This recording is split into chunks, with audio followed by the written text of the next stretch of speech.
Hello everyone, it's Keith here.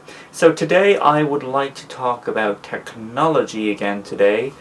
More specifically FanBoys. More specifically again, tech fanboys.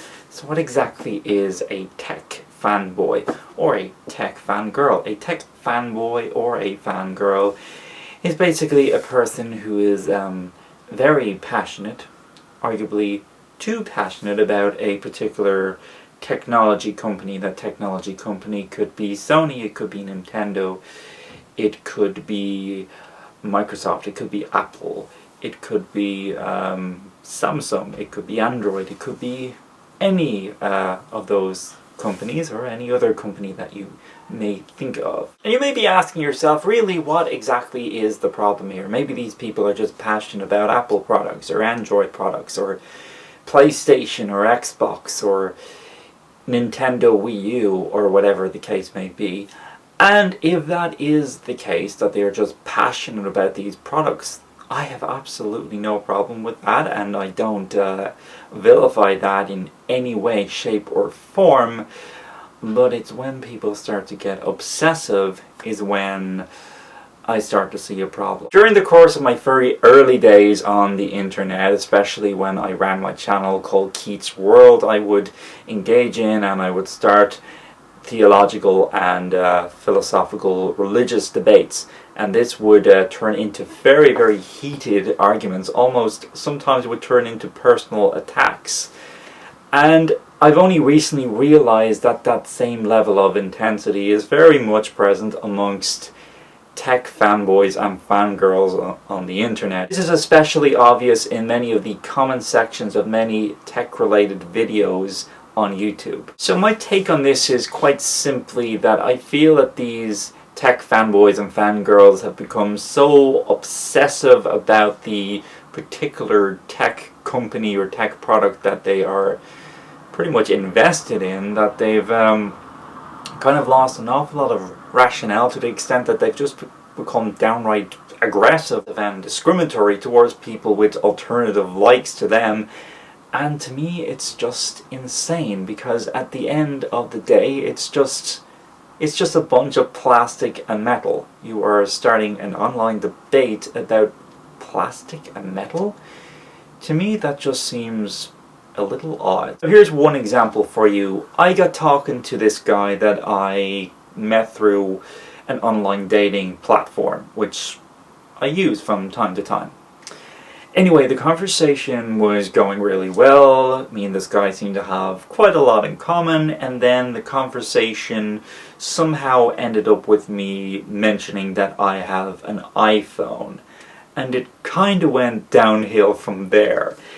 He said something on the lines of, "Oh, how can you have an iPhone when Apple is such an evil company?" Yeah, Apple is such an evil company, despite the fact that they are one of the biggest LGBT rights supporters compared to any technology company in the world. Yeah, so you might want to think about that. And the rest of that conversation was just basically a rant about Sony. He uses a Sony games console, uses a Sony phone, Sony cameras, Sony this, that, and the other. It's like, I get it. You like Sony, I actually like Sony as well. I think the Sony PlayStation is amazing. But I wouldn't dedicate myself to just using Sony everything, because to be honest, outside the Sony PlayStation and the Sony cameras, Sony TVs, I wouldn't really have much interest in any of their other types of products. And don't get me wrong, their phones aren't bad, it's just, it's just not for me. And if someone else uses it, I'm not going to go on a tangent and start saying that other companies are evil, because it's kind of ridiculous. I guess I can kind of understand why some people will be very, very passionate about a particular product.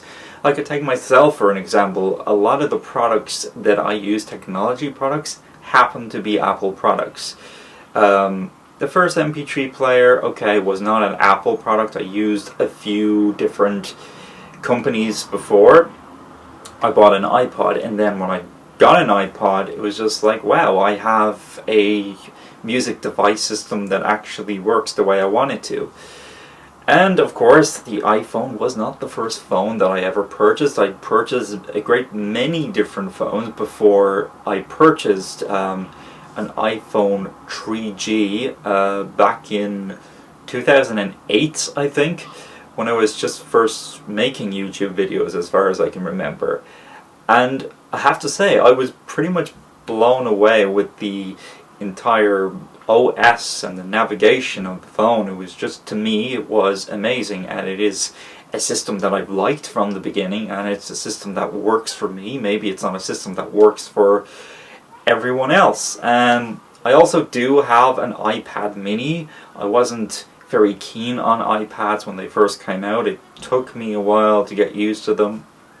And I do use, as you can see from behind me, I use an iMac computer, which I've had actually since 2008, and it's still running perfectly, you know, after all these years. Well, you know, within reason. It's a little bit slower than it was back in 2008, but it's still a very reliable computer. And I guess the point I'm making here is the Apple products are products that work for me. Maybe they don't work for you or someone else.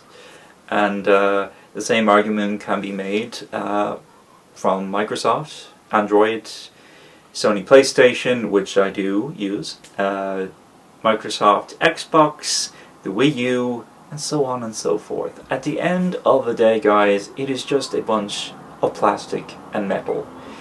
Either you like it or you don't. There is no point in starting an online cyber war about this, because, quite honestly, it's just childish. So that's pretty much all I have to say on this topic.